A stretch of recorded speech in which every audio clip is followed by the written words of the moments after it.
Boa tarde a todos, sejam muito bem-vindos. Estávamos aqui na abertura falando sobre diversas atividades que o CRE desempenha, e isso é um ponto em comum, que são boas obras. Vou baixar um pouquinho só o microfone que está. Boas obras, que é o título de hoje, está no Palavras de Vida Eterna, psicografia de Emmanuel, o Chico Xavier. Boas obras, o nome já diz. No entanto, a questão é, o que são boas obras?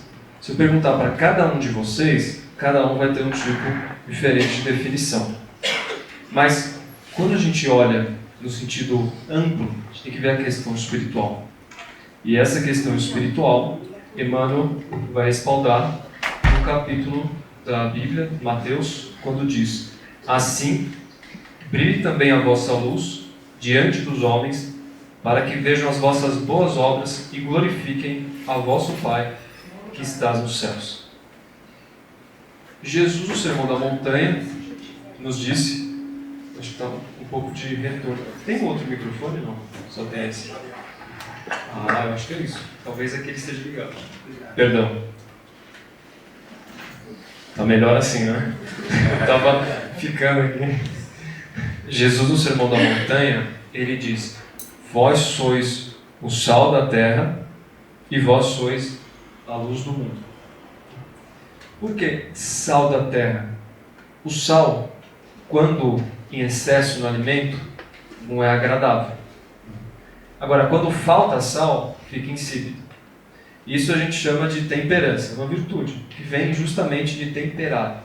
Nós temos temperança quando a gente dosa nossas emoções, nossas virtudes.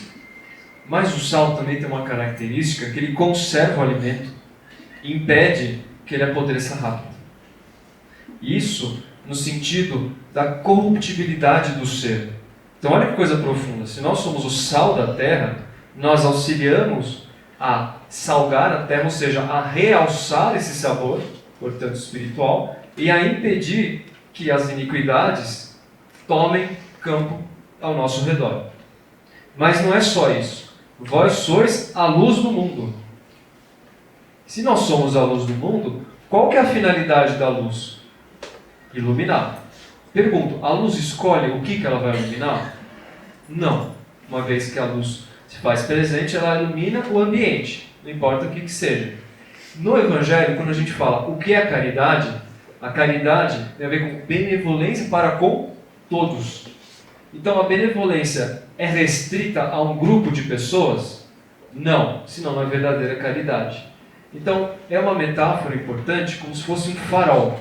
O farol não faz distinção da embarcação que ele está iluminando, se é de outro país, se é de uma bandeira. O farol ilumina. Nós estamos sendo convidados a iluminar indistintamente. Então vejam só, sal da terra e a luz do mundo. E aí a gente continua essa reflexão pensando como que nós podemos então transformar e iluminar ainda mais o ambiente ao nosso redor. E Emmanuel vai dizer como? Ele vai dizer que quando fala brilhe a vossa luz, não é se destaque dos demais, não é seja o melhor, não é seja o mais inteligente, não é isso. Isso é muito pelo contrário. Chico Xavier uma vez foi questionado se ele tivesse um filho, qual seria a lição mais importante que ele ia ensinar para o filho? E a resposta dele, sabe qual foi? Eu ia ensinar para ele que ele não é melhor do que ninguém. Que é um pouco na contramão do que a gente vê hoje, né? Geralmente você é o melhor, você tem que ser o melhor, porque você tem que mostrar para todos. E cria um senso de competitividade atroz que traz muita ansiedade. Por que não a gente ressignificar isso do poder sobre o outro para o poder com o outro? E para isso é preciso entender os nossos exemplos. Então, como que essa luz vai brilhar? Como que vai realçar essa luz? Através dos nossos exemplos. Inclusive, tem uma história que eu achei muito curiosa. Inclusive, foi ontem que eu ouvi, tive autorização para reproduzir aqui, de uma das nossas professoras, teve a reunião do ensino ontem, que ela disse que aos 12 anos de idade, ela frequentava ali a igreja, e ela se confessou. Ela se confessar com o padre. O padre perguntou quais eram os pecados dela, o que ela havia feito. E ela comentou que ela havia sido dura com o irmão, falado umas palavras que não deveria, né? E o padre começou a gritar com ela. Começou a gritar com ela e ficou bastante constrangida. Aí ela se retirou e falou: nunca mais eu vou me confessar, ainda mais com um homem que é mais pecador do que eu. E nunca mais voltou, mano. Ela ficou anos e anos sem frequentar, sem ter nenhum acesso à questão, né, da religião. Até que muitos anos depois, estava num local, num salão de beleza, ali no local, e ela começou a observar que tinha uma mulher que tinha gestos diferentes, que tinha uma característica diferente, que era mais afável, tinha algo. Sabe quando você percebe que a pessoa tem algo diferente, tinha um magnetismo diferente? E ela foi interpelá-la. Olha, eu observo algo em você diferente e tudo mais. Você faz alguma coisa? Ela falou: olha, eu sou espírita. Ah, e como que é isso, né? Olha, eu vou te apresentar, tem um centro espírita, tudo. E ela foi. Diz ela, eu estou muito emocionado, quando ela foi na palestra, primeira vez, ela se sentiu tocada. Quando a gente se sente tocado, nós não podemos mais ser os mesmos. Já aconteceu com você se sentir tocado? Não dá para voltar atrás. Se sentiu tocado. É a fibra íntima do coração. Tem aqueles que ouvem a música e não se emocionam. Mas tem aqueles que se emocionam com o acorde da música. O que determina isso? A nossa sensibilidade interna. É uma virtude interior. E quando isso aconteceu, aí ela se sentiu tocada. Ela resolveu seguir e hoje é uma das professoras nossas do CREM. Então olha que interessante, que importante entender que o brilho que Emmanuel se refere são os nossos exemplos. É o nosso magnetismo. Aonde nós formos, nós podemos convidar as pessoas a quererem reproduzir boas obras. Veja que existe uma peculiaridade nisso. Então, quando Humberto de Campos fala sobre Maria Madalena, é muito bonito, porque Maria Madalena, acostumada ao luxo, à púrpura, ao ouro, à mirra, né? Aos incensos mais caros da época, aos perfumes. No entanto, a alma dela estava vazia, precisava de algo. Quando ela ouve a voz de Jesus, ela se sente arrebatada, ela se sente tocada. A melodia mais doce que ela já sentiu, ela não podia mais ser mesma. E aí, ela vai buscar esse caminho das boas obras. E aqui é um ponto. É um ponto que quando a gente fala a cada um segundo as suas obras, isso é muito profundo. Se a gente vê no sentido mais amplo, a cada um segundo as suas obras justifica o porquê que a gente está passando pelo que a gente está passando hoje. Não é efeito da casualidade. É fruto de uma lei de livre-arbítrio que nós estamos passando por isso. Fruto das nossas obras.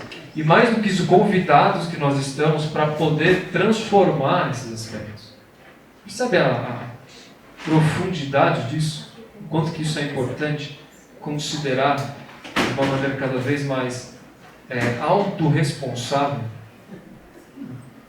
E aí fica questionamento: o que são boas obras? Hoje em dia, será que nós estamos seguindo essas boas obras? E no Evangelho diz: uma boa árvore não dá maus frutos, mas uma má árvore não dá bons frutos. Conhecereis o cristão pelas suas obras. E as pessoas que nós estamos seguindo, no sentido amplo, seja nas redes sociais, sejam os ditos formadores de opiniões, esses homens, mulheres, essas almas, são eles boas árvores ou não? Será que nós estamos analisando as obras que estão por detrás? Onde nós estamos colocando a nossa atenção? E aqui é muito importante, porque no Evangelho segundo o Espiritismo, boas obras são aquelas que enaltecem a fé e a esperança. Se não está enaltecendo a fé e a esperança, não é boa obra. Não está trazendo, não está salgando a terra, não está iluminando. É o contrário. É muito pelo contrário. Então, quando a gente vê aquele famoso frase bíblica, não é todo aquele que diz Senhor, Senhor que entrar no reino dos céus. Isso porque somente entrar no reino dos céus, entendendo o reino dos céus não como algo literal, mas algo metafórico, como esse estado de ascensão espiritual, aquele que fizer a vontade do meu Pai. Então não basta crer, é preciso obrar. É preciso obrar. Porque a fé sem obras é morta. Agora há diferenças.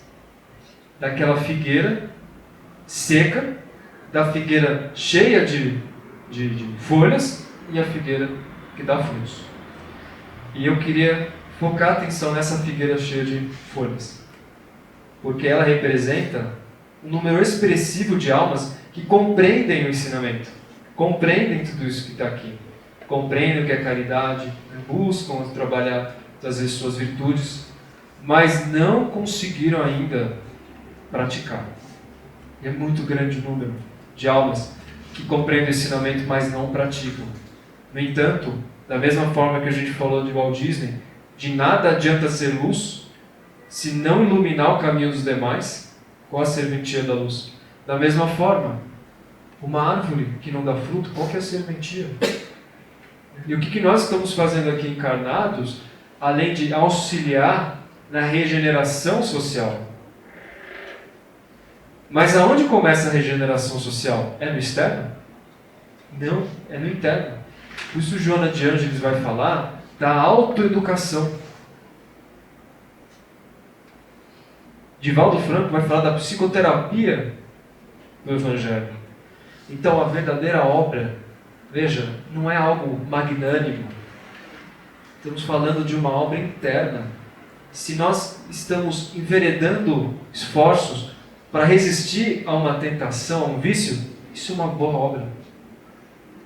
Uma boa obra porque você está destilando fé, esperança no seu caminho, no caminho dos demais.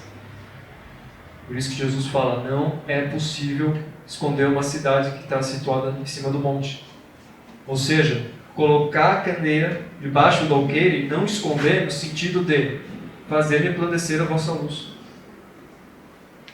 Antigamente, as casas muitas eram de madeira, e na hora que não tinha energia elétrica, e na hora de iluminar, colocava aí o lampião, o candeeiro, e colocavam por cima um elemento chamado alqueire, como era colocado antigamente, para tampar.